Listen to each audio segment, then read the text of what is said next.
В городе Ош сотрудник таможенной службы Эмильбек Кимсанов подозревается в избиении мужчины железной арматурой и угрозе пистолетом. Об этом 24 КГ сообщили собственные источники в правоохранительных органах. Поводом для скандала якобы стал спор по земельному участку. В заявлении пострадавший мужчина указал, что нападавший сначала ударил его кулаком в лицо, стал его оскорблять.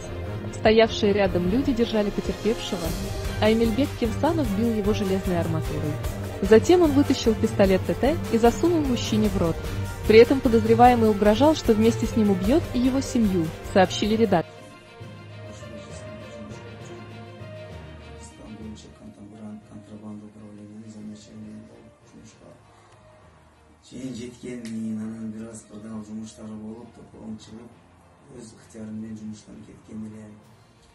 Ошондон бери 1 жыл өттү. Райымбек Исмаилович мени тынч койбой. Жумушка кайтасың, жумушка иштейсиң. Мен айткандай болот, мен дегендей болот деп. Коюңуз десем дагы эч тынч койбойт, жан бербейт. Мына 3-4 жолу биздин илерибизди, өзүмдү кошо 4 жолу атышты уже. Унчпай жүрөбүз. Бир да арыздан албайбыз, билебиз эми арыздансак бул кишинин колуна бүгүнкү күндө көп нерсе келет экен. Сиз көп нерсени билбейсиз. Сиз менен жамынып алып көп адамдарды коркутуп жүрөт. Бандиттер менен биригип алып. Эми эмне десем, коркутуулар, үркүтүүлөр келип жатат. Менде мондой запистери бар. Мына шеф деп турат. Номери 775-71-11-11 деп. Бул Райымбек Исмаиловичтин номери. Мондой заданияларды берет мага. Мага окшогон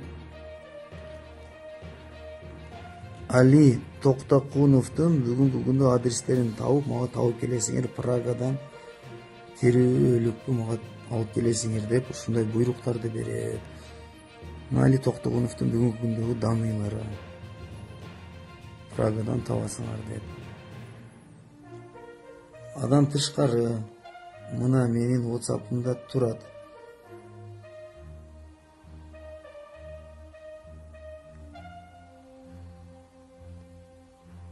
Бүт СМС'терим мына сурамын, шеф, жумушуңузда иштебей эле кое берейин деп.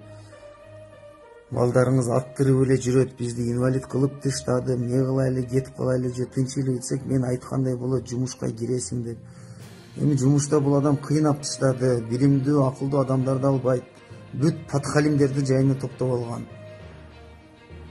Анан болсо монтип кече Камчы Көлбаевдин балдарын жөнөтүштү. Келип менин аялдарымды сөгүп кетишти. Эмне кылышты билбей жатам. Али, ошондо жыйынтыктап айтканда, Кимсанов Райымбек Матраимов менен пикир келишпестигине сиздин атыңызды жок жерден эле аралаштырып, жаңы боек чачып жаткан жокпу? Кандай ойлойсуз? Кимсановдун колунан ыдык көрдүк деген кээ бир адамдардын арыздаттануулары бизге белгилүү. Албетте мен Кимсановдун айткандарынын бардыгына 100% ишениш керек деп мен диктовка кыла албайм. Кээ бир адамдар буга чейин журналисттерге Кимсанов бизди урду деп арызданганын билем.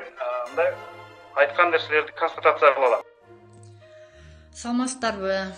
Мен ушул көптөгөн суроолордон тажап, акыры өзүм эле элге туура түз билдирүү жасап коеюн дедим. Өзүңөр билип атасыңар, интернет маалыматтарынан Эмильбек Кимсановго байланыштуу кандай гана материал чыкпасын, кандай гана материал жарыяланбасын, сөзсүз түрдүү суроолор, звоноктор, тааныштардан, журналисттерден звоноктор болууда. Анан буга чейин иниси кайрылды, туугандары кайрылды, кечээ эле өзүнүн дагы видео кайрылуусу болду. Ушул жерге чейин ооба жок, мындай көңүл бурбай эле буга чейинки болуп жүргөн нерселер да деп көңүл бурбай келдим эле.